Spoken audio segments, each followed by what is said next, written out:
WWE have reportedly changed Roman Reigns' road to WrestleMania plans. A long-absent WWE star has teased a return, and we'll reveal the top WWE merch movers of 2024. It's time for the news. Roman Reigns has been a staple of the SmackDown brand since being moved to it in October of 2019. But according to WrestleVotes on WrestleVotes Radio, things are about to change. What? We are told the plans as of now. What we'll see are Roman Reigns featured on Monday Night Raw and Netflix more so than SmackDown for at least the beginning part of the calendar year. We don't have confirmation on any official roster move. However, there are plans for WWE's biggest draw to be part of Raw on Netflix much past episode number 1. A source added that Netflix knows exactly what Roman Reigns brings to the table as far as viewership and credibility go, and they are all for it. So Roman Reigns will be a key part of Monday Night Raw past episode number 1 throughout the Royal Rumble,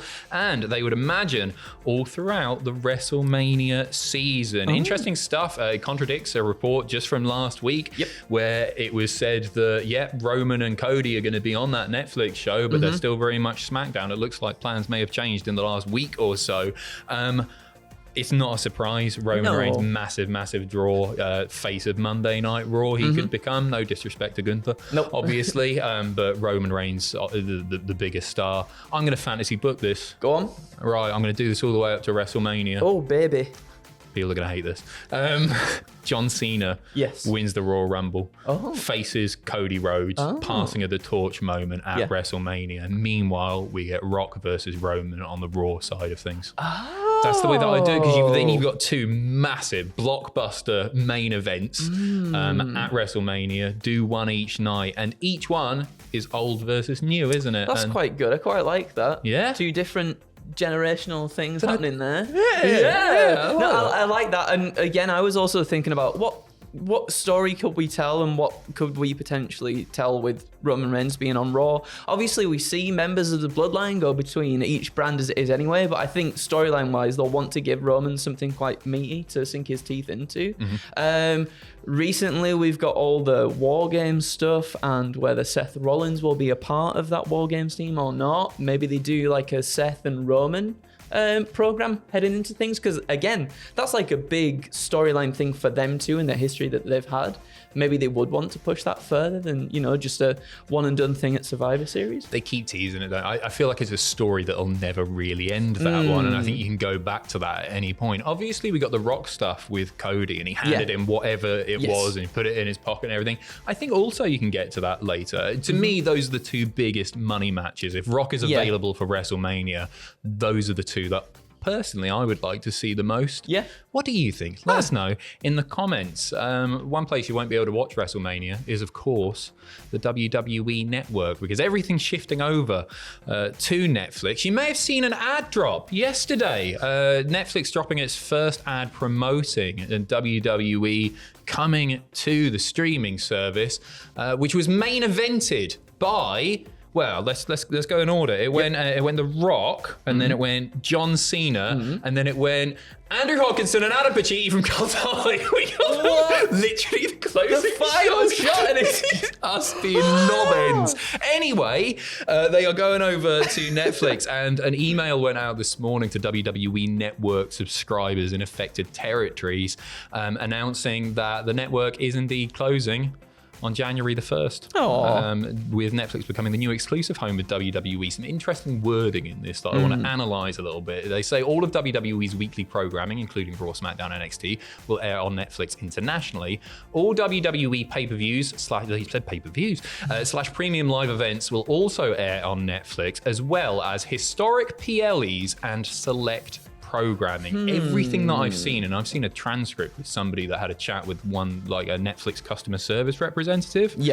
Everything that I've seen so far indicates that the entire library isn't heading to Netflix. I think it's going to be a limited library. I'm not sure, for example, that you'll be able to watch some old ECW pay-per-views that are currently on the network, or WCW stuff, maybe not even the full WWE back catalogue of pay-per-views. I think those things will be added gradually, but don't expect to see everything that's on the network now. So watch it while you can. Yeah, that's it. And I mean, there's so much stuff. I think the network does a really good job of, for some reason, there are like gaps missing in certain certain things, but like, for example, it's got like superstars and stuff like that, like all these really old historical things where things have happened, quite like substantial things have happened on those shows prior as well, and it's nice that you can go there and see those things, whereas like, you know, other places it might be quite difficult to find them. So it will be interesting to see what gets saved, but it's a shame. They'll prioritise the big stuff, won't they? It is a shame. You know what? I really do see it as an end of an era. And I think, like WWE fans, we've been spoiled in a way for the longest time. The fact that they launched 10 odd years ago with a price point of $9.99 that's stuck. Every other streaming service that I've ever signed up to has increased in price. I've always thought like $9.99, especially if you sign up with a VPN, or cheaper, offers really, really good value for money. Absolutely. With the amount of enjoyment that I've got of the back catalogue especially, but like with live pay-per-views and everything. That said, if you've got a Netflix subscription now, you're not paying anything extra. I think this is probably going to save some people quite a lot of money. Yeah, probably. $120 a year anyway. We've got some Bron Breakker creative plans, also from WrestleVotes Radio, who basically say that he's going to be working as a tweener moving forward. Yeah, they say another thing that we're hearing is some interesting character development notes, as a source within creative has told us the plan for Bron Breakker going forward is to remain somewhat neutral. As far as heel and babyface tendency go, there seems to be a plan in place where in the ring, Breakker can portray the heelish side, but as a promo, he can lean into the crowd as more of a babyface with his signature dog bark that leads to the heavy crowd participation. They're going to say Breakker, who has spent both time as a traditional heel and face in his short career, gets the chance here to play a bit of a tweener character as he ascends up the ladder towards the main event. And I feel like that's something we've seen recently. Like, we had almost the whiplash effect of him dropping the IC title to Jay, him giving Jay his blessing for winning that championship, and then a few weeks after that, he speared Jay out of his shoes again. But also, I guess now we've seen him up against Sheamus, and to me, when he's up against Sheamus, he feels more like a heel. But then you add Ludwig Kaiser into that mix, and I assume Ludwig's going to be a part of that IC title scene very, very soon, imminently, maybe as well. And I can see that there, then him being, that was a lot of words there, Bron Breakker being the de facto face in that scenario anyway against Ludwig. I think it works to the character that they've already established with Bron Breakker. He's very much being presented as a man who walks to the beat of his own drum. Yes. And so being able to chop and change, and I think there's an advantage if they are moving on, as you would expect him to be in a main event position in the next few years. And they've obviously got a very bright future ahead as a very young man. It's handy to be sort of playing both and doing that tweener thing to see what works, see what the audience connects with the best. Exactly, I like that about certain characters as well, and I think Bron's one of those people who can pull it off really well. It's when you get a wrestler that are just as good as what they are at what they do, and like, even if they are a heel, you just love them so much because they are as good as what they are, and you can't help but like cheer for them at the same time. And I feel like Bron has that value, that quality to him. Very unique guy. Yeah, he really is. There's nobody else on the roster like him. Just the explosiveness of his offense, I think he really, really stands out. And again, at such a young age to be doing the stuff that he's doing. Little tease on social media, Charlotte Flair posting a video yesterday. She's learned After Effects.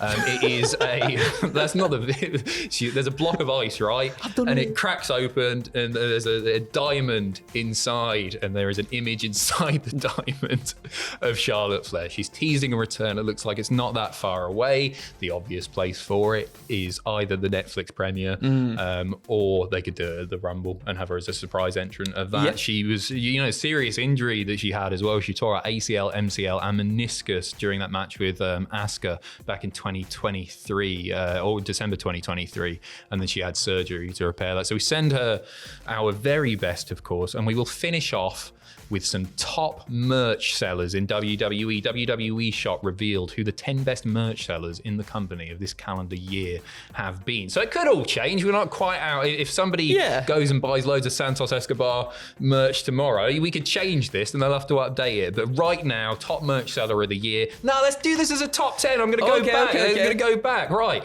Number 10. Sorry, I'm Adam Pacini from Cultaholic Wrestling, and these are the top WWE merch sellers of 2024. Join us. Number 10, Damian Priest. Number 9, Randy Orton. Number 8, LA Knight. Yeah. Number 7, Rhea Ripley. Number 6, beating Rhea Ripley. I thought this was an interesting one. Liv Morgan.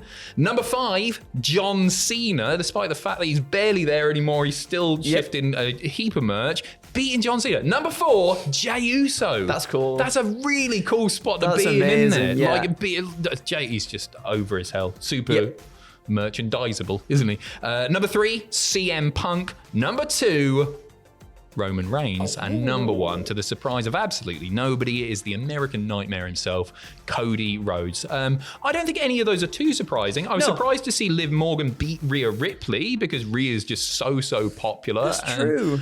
So that took me by surprise a little bit. Jey Uso being in the top 5 is not bad going at all. I think that's like the most notable thing on there. And Randy Orton, who's just had basically the same t-shirts being released for like 20 odd years. They just trickle out though. They do, that's it. Randy Orton. Anyway, thank you very much. I hope you enjoyed the impromptu top 10 list there.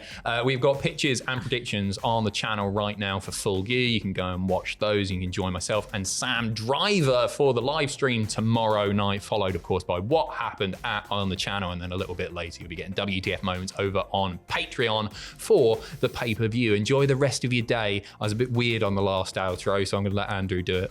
Thanks so much for being here. Enjoy the rest of your day. As he's just said, I've basically just explained everything that he's just done there. Netflix superstars! Come on! Woo!